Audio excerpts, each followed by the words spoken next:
It was our 9th engagement banquet, and once again, Sean didn't show up. This time, he didn't even bother to send a message to explain. What he didn't know was, this was the 9th time, and also the last. The wish book he had given me was now completely invalid.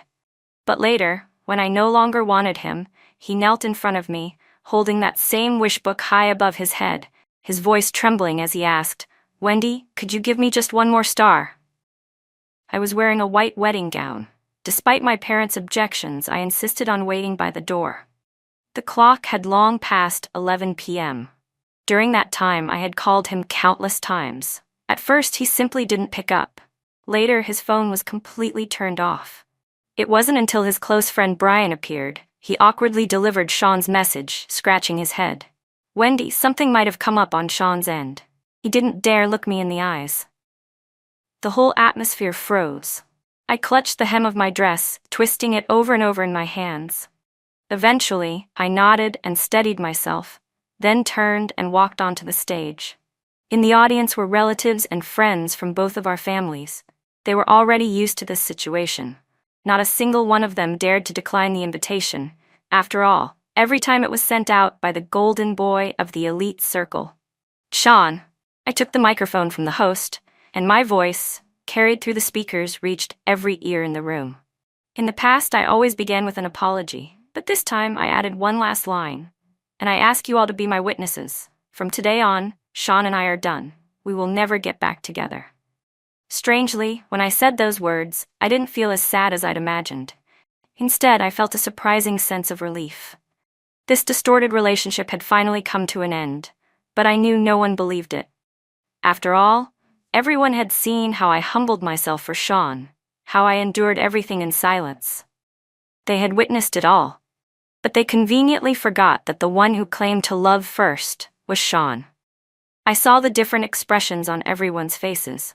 My parents rushed toward me, my mother looking at me with tearful eyes full of pain. I comforted them and walked toward Brian. He was on the phone, and the look on his face was filled with urgency. I knew he was talking to the very person I had been unable to reach all this time. So, it wasn't that the line couldn't get through. It wasn't that his phone was off. It was simply that I had been blocked. When Brian saw me walking over, he calmed down a bit and even had a "just as I expected" expression on his face. I didn't care what he was thinking. I reached for his phone and said directly, "Tell me where you are right now." But the voice that came through wasn't Brian's. It was someone Sean absolutely didn't want to hear at that moment. The other end went silent. He was hoping to stay quiet, like before, waiting for me to break down first, coax him, act like none of this had happened. I lowered my voice. "I'm not trying to fight with you. Just tell me where you are." "I'm busy," he said, but the call was cut off. Moments later, Brian received a location from Sean on WeChat. I grabbed my car keys and got ready to drive there. Brian tried to stop me, smiling ingratiatingly. "Wendy, let me drive you."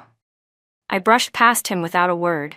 I didn't feel like dealing with anyone else right now. Truthfully, I just didn't want to bother calling a taxi later. The address Sean sent me was for a bar. The people standing at the entrance barely reacted when they saw me in a wedding dress. They'd clearly seen crazier things. I followed the directions to a private booth. The door was wide open, and right there, I saw Sean sitting on the sofa, with a girl in his arms. I walked in without hesitation. The entire party froze. Brian rushed in behind me, still trying to explain. "We're just a bunch of old friends catching up." Sean thought, "What? That less than 1 day apart was already too long to bear?" I shot back coldly, and the color drained from Brian's face. He didn't expect me to give him no way out. Sean's eyes had been on me since I entered the room. When he saw me snap at Brian, his gaze only slightly shifted, and he said nothing. I walked up to him, opened the wish book I was holding, and right in front of him I pulled out a pen and firmly scratched out the final star on the last page without a hint of hesitation. Sean frowned, looking at me in confusion. "What now? Are you throwing another tantrum?" I shook my head, pushed the wish book toward him, and said calmly, "You gave me this wish book. I don't want it anymore. And as for you, Sean, I don't want you anymore either." The atmosphere in the private room turned chillingly cold. Sean's deep black eyes remained unmoved, as if I hadn't just said I was breaking up with him, but merely asking him to come home for dinner. In such a stifling silence, only the unfamiliar girl curled up in Sean's arms dared to speak. She looked at me with disdain and mocked, "Wow, anyone can just throw themselves at him these days? What a cheap trick, isn't this pathetic?" She chuckled, expecting support. But instead of laughter, the others looked at her with pity. As expected, the next second, Sean kicked her hard to the ground. She let out a painful moan as she collapsed, but Sean, completely emotionless, said coldly, "Throw her out." Just moments ago she had been held in his arms like a precious treasure, and now he cast her aside like trash. That was how Sean was. He could insult me, but he would never allow anyone else to disrespect me in the slightest.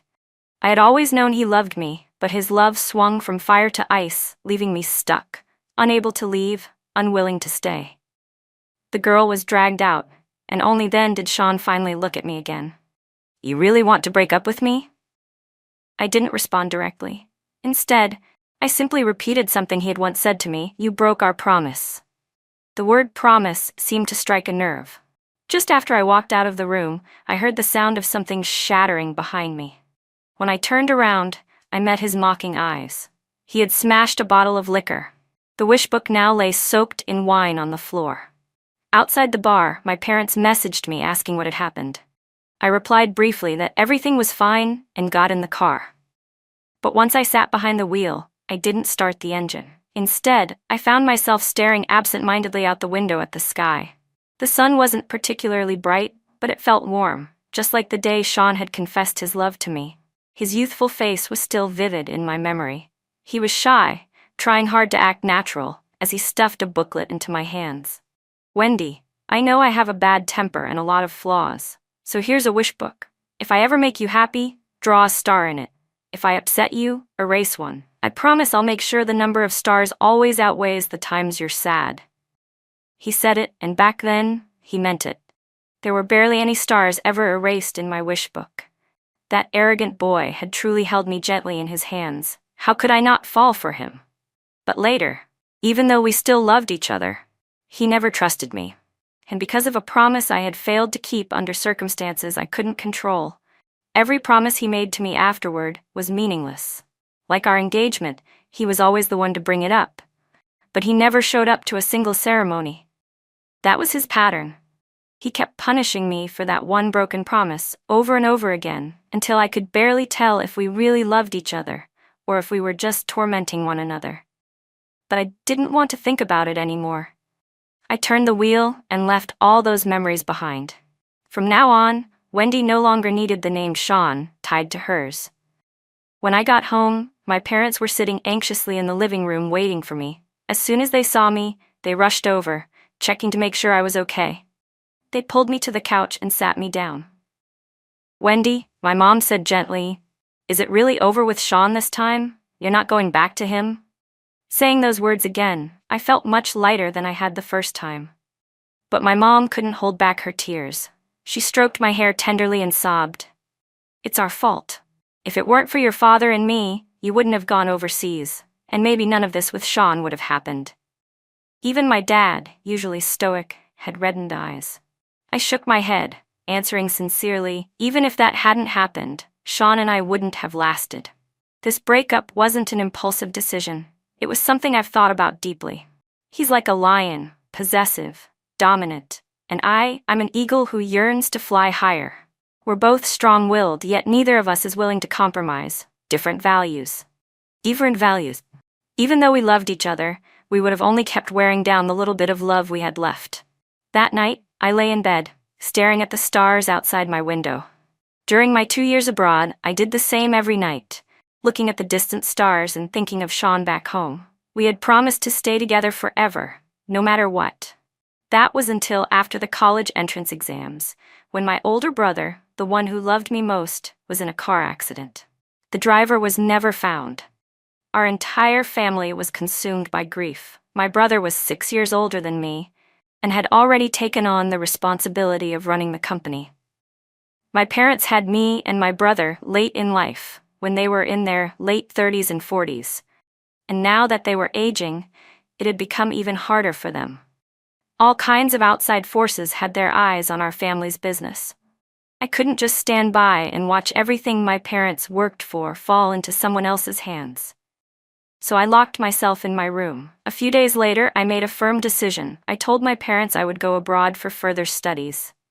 Sean was the last person to hear the news. I thought he would support me without question. But I never expected his reaction to be so intense. That was when the Cold War between us began. It lasted until the day I flew to the US. Sean showed up at the airport and stopped me. He begged me, saying he couldn't face his brother alone in the capital city without me. That he would go crazy. He said he could help me. I loved him, but I also carried the weight of my family. In the heat of that argument, I said the cruelest thing I've ever said. Sean, do you really want to force me to become a bird trapped in a cage that belongs only to you? The next morning, I arrived at the office early. There was a bouquet of red roses on my desk, no name attached, but I knew exactly who sent them. Every time Sean broke a promise, he'd try to soothe my anger with little gestures like this. In the past, I would be deeply touched by them. But once I truly made the decision to stop loving him, I saw it for what it was. He hadn't put in any real thought. A phone call could arrange everything. Expressionless, I ordered my assistant to return the flowers, and I gave a clear instruction. From now on, nothing from Mr. Stone is to be brought into the office, including Mr. Stone himself. For several days in a row, I returned everything he sent without opening it. Then, Sean started calling. I didn't plan to answer. When the calls became too frequent, I got annoyed and blocked his number, just like he had done to me countless times before. So he called my assistant, Brian. Brian held up the phone awkwardly, unsure what to do. I took it from him and hung up immediately. I then instructed the whole company, block this number, and don't take any more calls from Sean. Eventually, as time passed, someone as prideful as Sean stopped trying. Without realizing it, we hadn't seen each other in 2 months. During that time, I hadn't even thought about him once. Then, the Stone family hosted a banquet and invited a lot of people. Sean was the host. I wasn't originally on the guest list. It was Sean's older brother, Elliot, who noticed and brought the invitation over in person to apologize. I gracefully accepted the gesture. After all, we were all business people. Only Sean was childish enough to bring personal emotions into business. That evening, I wore a custom-fitted red gown, completely different from how I used to dress. I loved red, but Sean preferred white. In the past, I would always go along with his preferences, even on small things like this. Because of my family's status in the city, just standing there with a glass of wine in hand was enough to attract a crowd of people eager to chat. Suddenly, a wine glass was raised in front of me. Elliot's eyes sparkled slightly as he smiled and said, "Miss Lynn, you look stunning tonight." He then bowed slightly with gentlemanly grace and asked, "Would you honor me with a dance?" Even though Sean and I had already broken up, I still didn't want to get involved with anyone else from the Stone family, so I politely declined, lifting my glass. "I'm not very good at dancing. I'd hate to embarrass myself by stepping on your feet. I'll take a drink instead." I raised my glass and drank it in one go. "Then, may I have this dance?" A familiar voice spoke up. Sean stepped out of the crowd, clearly addressing me, though his eyes were locked on Elliot with a provocative glare. I did my best to stay composed. "I'm not good at dancing," I said again, more firmly this time. But Sean acted like he didn't hear the meaning behind my words. "I'll teach you," he said. "Come with me." As he spoke, Sean reached out to take my hand. People around us were chatting, but their eyes kept drifting in our direction. Despite the awkwardness, the person who started this whole farce remained completely unaware of how absurd it had become. Suddenly, I found it all meaningless. I no longer cared about saving face for Sean. I sidestepped quickly, and his hand grasped empty air. "Don't you get it?" I said. "Sean, I don't want to dance with you." He froze, his previously tight expression replaced by confusion. "Why?" he asked. I lifted the hem of my gown and took a few steps back, meeting his gaze. "Because I don't like you anymore." I didn't stay for the rest of the banquet. I offered a brief apology, said I wasn't feeling well, and left early. It wasn't until I walked out of the Stone residence and breathed in the fresh air that I finally felt alive again. If it weren't for the numerous business ties we had with the Stones, I would never step foot in that place again. The driver had been waiting at the entrance. When he saw me approaching, he quickly opened the door. My entire body felt drained. I was exhausted. I dragged myself toward the car, but just as I was about to get in, a large hand yanked me back. The sudden force on my wrist made me cry out in surprise. But Sean didn't let go. His eyes were bloodshot, locked onto me. "What did you mean back there?" he said. "You don't like me anymore?" I struggled to break free, but it was useless. The pain shot up my arm and rushed to my head. With my free hand, I slapped him hard across the face. As he instinctively loosened his grip, I seized the moment, darted into the car, and locked the doors.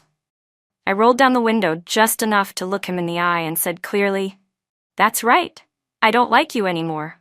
Sean, someone who tramples on love should swallow 1,000 needles." Only then did something seem to finally hit him. His expression shifted, and he started pounding furiously on the car window, but I told the driver to go. He chased after us as the car pulled away. The driver glanced at me through the rearview mirror. "Miss, are you sure we should just leave Mr. Stone behind like that?" I shook my head and closed my eyes, wanting to shut out the world. But the dull ache in my chest reminded me that I wasn't as indifferent as I pretended to be. How could I not hurt? I'd loved Sean for so many years. The moment I landed in the US 2 years ago, I couldn't wait to message him. But he had already blocked me. He didn't send a single word the entire time I was away. So I asked my parents for updates on him. Every time I received news from them, it felt like proof I was still alive. When I finished my courses early and came back home, I didn't even rest. I was desperate to see him again. When we finally met, he said nothing about the past. We simply resumed dating like before. I was so happy, thinking nothing had changed in 2 years. But reality slapped me in the face. Sean started missing every plan we made. He skipped our movie dates. He didn't show up to meet my parents.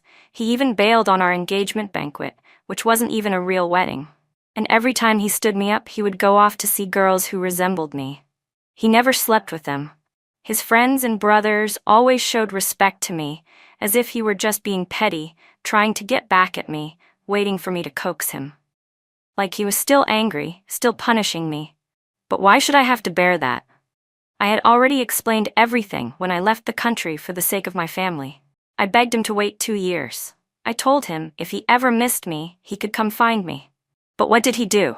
While I was sobbing over the phone, desperate to hear his voice, he changed his number and disappeared. For 2 years, it was just me, one-sidedly pouring all my longing into the void. And when I came back, I swallowed my pride and begged him to take me back.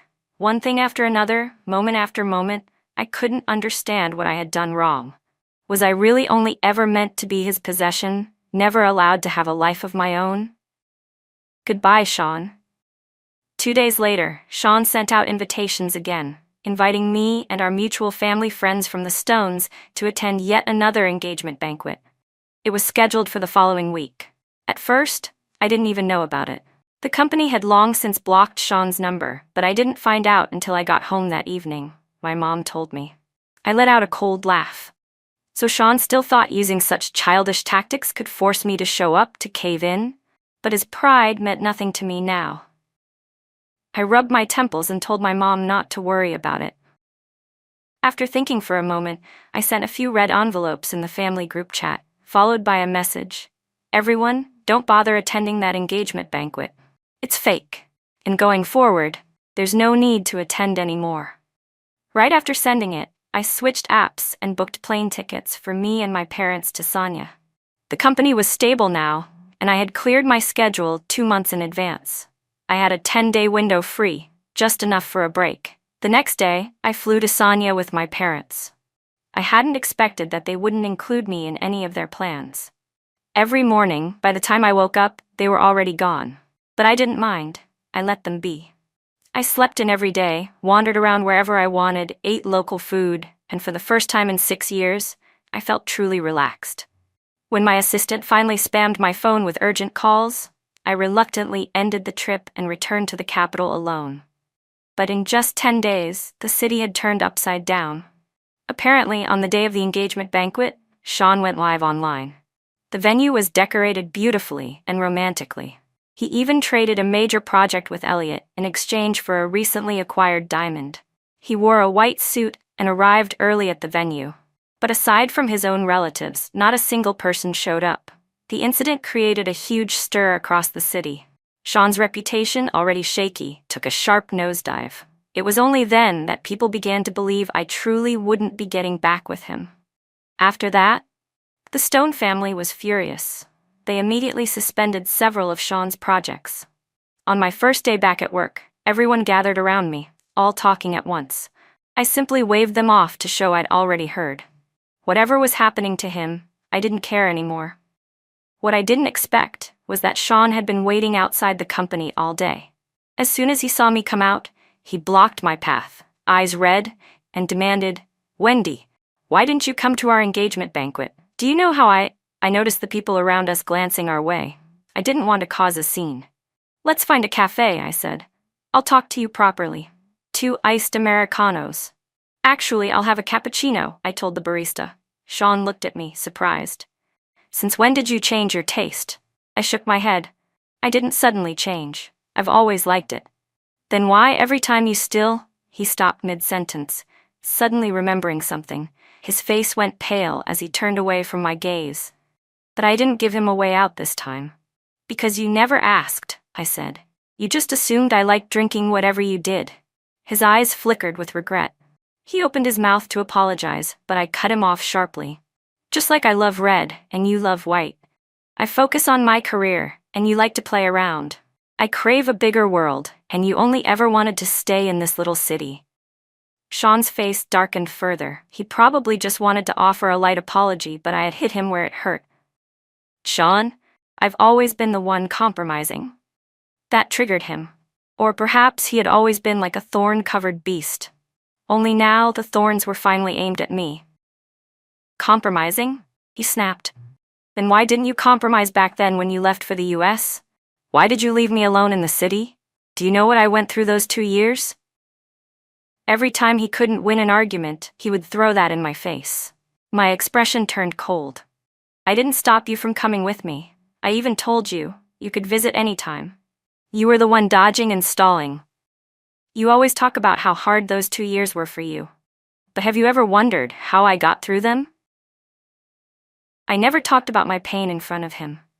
I always believed we were the same kind of people, both fighting for our futures, both defending what we believed in. I thought we were both climbing our own mountains, hoping to meet at the summit. I believed we would understand each other. But over time, through one thing after another, I realized that Sean was just dead weight, mud that couldn't be shaped into anything. I had pushed myself step by step into a position of power for the sake of my family. But Sean? He was still stuck fighting with his older brother for scrap business. "You're not worthy of me anymore." I grabbed my bag, ready to leave. But Sean suddenly lunged forward and fell to his knees in front of me. He held up that wish book, which I didn't even notice him taking out, raising it high above his head with trembling hands. "Wendy, could you give me just one more star?" Right then, the coffee I'd ordered arrived. Without a word, I picked up the cappuccino and poured it down onto the wish book from above.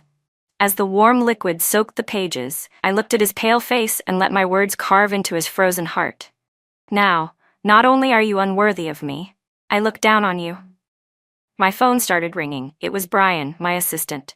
I picked up and his voice came through, tense. "Miss Lynn, are you really planning to sell all those gowns?" "Yes, sell them all. Donate the proceeds to mountain villages, under the company's name." Then I added, "and prepare a few new red gowns for me. My closet's a little too empty." I hung up the call and turned to look at the closet full of white dresses, 9 of them, all lined up neatly. There should have been 10, but the 10th dress? Sean never managed to deliver it. The first time he ever stood me up was our engagement banquet. Before that, we were just like any normal couple. We watched movies together, ate at the food stalls near our old high school, strolled by the riverside. It was like he had been forcing himself to play the role for a long time, just so he could humiliate me when the time came. I still remember how he held my waist, slid a diamond ring onto my finger, leaned close to my ear and whispered, "Wendy, I want to marry you. Let's get engaged." I was so excited, and I waited so long that day. Both our parents were clearly anxious at the wedding, yet they kept trying to make excuses for Sean. Until someone in the crowd suddenly gasped, and a large screen lit up behind us with a photo, Sean holding another girl. Beneath the picture was an address. I couldn't believe it. I left everyone behind and took a cab straight to that bar. I'll never forget the way people looked at me at the entrance, or how Sean looked at me when I found him, like he had finally won. He said, "You left me once, so I left you once. Now we're even." I had been so frantic that day. I dropped my phone somewhere along the way. Drenched in my wedding dress, I wandered into the pouring rain, completely lost. Later, whenever Sean broke a promise, he didn't even bother giving a reason. But at all other times, he'd try to make it up to me, apologize, act remorseful. Looking back now, I was a fool, completely spun around by him. That wish book had become a countdown to our final break. I was typing at my desk in the office when Brian knocked on the door. "Miss Lynn, someone's here to see you." I lifted my sore neck slightly and gestured for him to let the person in. The man who entered wore a sleek black suit that outlined his tall frame perfectly. But I wasn't in the mood to admire anything. His presence was suffocating. It was Elliot. Ever since I blocked Sean, all our dealings with the Stone family had gone through Elliot instead. Unlike Sean's recklessness, Elliot was always composed and courteous. I never believed Elliot was the type to hold grudges. He seemed far above that. Still, he didn't care for conflict, which was why I'd kept my distance. I invited him to sit down. He didn't hesitate, plopping into the seat casually. Without waiting for me to speak, he got straight to the point. After that night, Sean was a mess, drinking with his friends every night. My father asked me to check in on the situation, so here I am asking you directly, Miss Lynn. I kept typing as I replied, "Well, sounds like he's completely useless." Elliot didn't say anything after that. He just sat quietly beside me, waiting. I don't know how much time passed, but when I finally hit the last keystroke, I looked up. I glanced at Elliot, sitting upright beside me, and rubbed my aching forehead. "Is that all you came to ask?" He shook his head. "Of course not." "Then please leave," I said coldly. "I won't be seeing you out, Mr. Stone." But Elliot stepped forward and looked at me. "Are you sure you want me to leave?" His expression, usually calm and composed, now carried a hint of something I never expected: disappointment. A strange chill ran through me. Thankfully, Elliot wasn't someone who made a mess when turned down. He stopped there, then took a file from his coat and placed it in front of me. His voice turned serious. "Take a look. It has what you've been looking for, but be mentally prepared before you open it." I frowned at him, confused, but still reached out and took the folder. What could possibly be so mysterious? Yet even before I could flip through it properly, just one glance was enough to freeze me in place. "Get out of the way. Don't try to stop me." A voice roared from outside. "I'm Wendy's boyfriend. I have every right to know what Elliot's doing here." The office door flew open with a loud bang. My assistant Brian stumbled from the impact, looking at me in panic. Outside my office, a crowd had gathered. Sean stormed in, pointed directly at Elliot, and started shouting, "What the hell are you doing here? Wendy's our business, not yours. She doesn't need you." I stepped forward and blocked him. Sean froze for a moment, then reached for me. "Wendy, come with me. You can't be with him." I lowered my head, dodging his hand. Elliot, standing beside me, finally spoke up. "Wendy probably doesn't want to see you right now." His calm words lit a fire in Sean. His blood seemed to rush straight to his head, and he lunged for me again. "How could she not want to see me? You're the one who doesn't belong here." The room fell silent. A red handprint was suddenly visible across Sean's face. My hand stung from the slap, but I didn't stop there. I hit him again, and again. Sean finally snapped out of it and grabbed my wrist.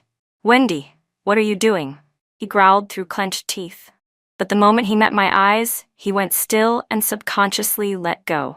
I used the opening to deliver another slap across his cheek. Sean staggered back, clutching his face. I stepped forward, my eyes bloodshot, burning with rage. The hatred inside me surged so strongly, it felt like I could tear him apart. I dug my nails into my palm, using the pain to anchor myself. Then I told him, slowly and clearly, "Sean, you're gonna pay for my brother's death." As the police car drove away with him inside, Sean screamed through the window at Elliot. "It was you. You told her. You turned her against me. You think this will make her fall for you? Keep dreaming. She'll never love you. I stood frozen in place, a deep, icy numbness taking over. Elliot stepped beside me, his voice so soft it was like wind. I was the one who liked you first. He didn't say much, but I understood what he meant. He couldn't stand his brother, so he pursued the girl his brother loved, me.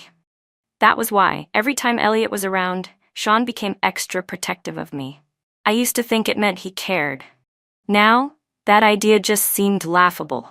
Elliot's voice turned heavy. Your brother and I were close friends. He always knew what kind of person Sean really was. He didn't like him, but he couldn't bear to see you get hurt. Back then, Sean thought he hadn't done well on the college entrance exam. He was scared he wouldn't make it into a university in the capital, so he begged you to apply for a technical school instead. But when he mentioned it to his friends, your brother overheard. Sean begged him not to tell you, but your brother refused. In a fit of rage, Sean got behind the wheel and ran him over. Elliot paused, his jaw tight. The evidence only recently came to light. We didn't tell you earlier because back then, you still loved him. I couldn't breathe. It felt like a giant hand had clutched my heart and was squeezing it tight, pain beyond words. As I recalled everything from the past, the silence during my time up now looked like pure guilt on his part. 8 years of love had turned into shameless provocation. All the times I had compromised for him now seemed like nothing more than his twisted justification for causing my brother's death and still believing he had the right to stand tall. Tears surged uncontrollably and splashed onto the floor. All these years, who exactly had I loved? How selfish and cold-hearted did someone have to be to kill the person who loved me most, my brother? I didn't hide the truth from my parents. Even though they always tried to seem happy, I knew my brother's death had remained a thorn in their hearts. On the other end of the call, there was silence for a long, long time. I clutched the phone tightly, thinking, if they scolded me, if they screamed at me, I'd welcome it. I was the one who brought the wolf into our house. I was part of what led to my brother's death. But they didn't. Instead, I heard the faint background noise of airport announcements. Then the voice changed. It was my father now. His voice trembled, but he tried to sound calm. Wendy, don't be sad. Your brother's death isn't your fault. And just like that, I crumbled. That same night, they flew back from Sonia. We cried in each other's arms for a long, long time. In the living room sat a framed photo of my brother, his youthful smile full of life, forever frozen at the age of 24. He had loved me more than anyone. I remembered those high school years when he wore the same black suit every day, exhaustion etched across his face. Yet even when he came home late at night, he'd go all the way across town just to buy my favorite cake. He'd watch as I ate, my face covered in cream, and helplessly wipe me clean while stroking my hair, saying, "Play, laugh, do whatever you want. I'll always take care of you." After he was gone, I looked at my aging parents and gave up the piano I had studied for more than a decade. I went abroad to study business administration. Our family's happiness had been destroyed by one monster. My father clenched his jaw. I want him behind bars for life. Outside the courthouse, Mr. Stone, Sean's father, stopped me. The old man bent down deeply and through teary eyes said, "Wendy, I know we've wronged you, but can you spare him, just this once?" He was around the same age as my father, but his hair had turned fully white far too early. Mr. Stone had always been strict with his sons, but he had treated me kindly. Still, I swallowed the bitter taste in my chest and turned away, walking into the courthouse. No, absolutely not. Behind me, Mr. Stone bent even lower. Inside, Sean was seated in the defendant's chair, restrained by court officers. It was obvious he had caused a scene just moments earlier. When he saw me, he got agitated and began struggling to get up, only to be pressed down again. Desperate, he shouted my name. "Wendy? Wendy, please help me. You still love me, don't you? You don't want to see me go to jail, do you?" Mr. Stone hadn't followed me in. Neither had Elliot. No one was beside me. It was clear they had all agreed that I should be the one to end this. The judge pounded the gavel a few times, but it did nothing to quiet Sean. I gave the judge a look, then stepped down from the plaintiff's seat. As I approached, Sean's face lit up with triumph. He even threw the judge a provocative glance, just like he had always done to Elliot. But I stopped just short of him, my face devoid of emotion, and stared straight at him. "You confessed your love to me, just to provoke my brother. You caused his death. Then you tried to stop me from going abroad. And when I came back, you still believed I had no reason to resent you. You acted like everything was my fault." I laid it all out, one sentence at a time. Sean's expression slowly collapsed into panic. He opened his mouth, wanting to explain, but he had nothing to say. He could only shake his head over and over, looking at me like he was begging. "But Wendy, I truly love you. Let's forget the past. Let's start over, okay? We can go visit your brother together. I'll bow before his grave, I swear. Please don't leave me." Looking at his face, my stomach churned violently. This disgusting man had occupied 8 years of my life. I didn't respond to him. Instead, under the desperate hope in his eyes, I turned to the judge and said firmly, "I will never forgive him." With solid evidence, the court's verdict came quickly. 25 years. "Too cheap for that bastard," my father muttered through gritted teeth. "They should have given him the death penalty." I shook my head. Let someone like him, who's so arrogant, rot in prison for most of his life and come out with nothing. That'll be more painful than death, and I won't let him live comfortably in there either. Elliot was waiting outside the courthouse. As I walked out, he came toward me. But when I stood in front of him, he couldn't bring himself to speak. After everything, how could I not know what he wanted to say? I spoke first. "I'm sorry, but what you're hoping for, I don't think I can give you." He paused, then let out a bitter laugh. "So I've ruined my own chance, haven't I?" I responded directly. "No, even without all of this, I still wouldn't have been with you. I just don't like you that way." Even if Elliot was, by all standards, more suitable than every man in this city to be a boyfriend, he simply wasn't right for me. The woman I am now doesn't want to compromise herself for anyone else's sake. Elliot nodded. His eyes were full of disappointment, but there was also a trace of relief. After all, this was his 8-year journey too. Just as I was about to walk away, he called out to me. "Then, can we still be friends?" I looked into his eyes. "Business partners is probably the most comfortable relationship for us." He was too good of a man to be delayed by someone who couldn't return his feelings. After that, a lot of little things happened, one after another. Over time, our collaboration with the Stone family quietly dissolved. Eventually, even Sean's old friends started showing up at my office. Despite Sean's poor character, many of his friends were fiercely loyal. One day, Brian rushed to tell me that Sean's buddy, Sean, had shown up at our company with a group of people. When they saw me coming out, Sean shouted, "Why wouldn't you go see him one last time? He loved you so much, don't you have a heart?" I replied coldly, "Would you want to see your enemy one last time?" That shut him up. He opened his mouth as if to argue but couldn't say a word. His face turned red in frustration. Loyal, yes, but just as foolish as Sean. I ordered security to throw them all out. Later on, I married a man named Nathan. We even had a beautiful child. We met during a trip. We hit it off and exchanged contact information. He's a photographer, full of passion for life. After getting to know each other, he often invited me to travel with him. We saw many incredible sights together. On days I had work, he'd go off on shoots. In the monotony of daily life, having him around brought me constant surprises. Eventually, our child grew up and entered high school. One day, Nathan suddenly said he wanted to visit the school I used to attend.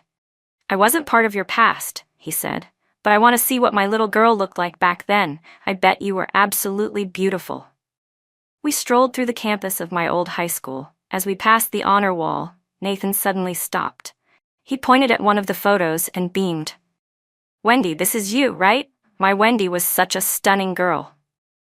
In the photo, the girl had her hair in a high ponytail and was grinning brightly, radiant with youthful energy. The sight made my mind drift. Back then, I had chosen the art route for my college entrance exam, but I never gave up on my academic subjects.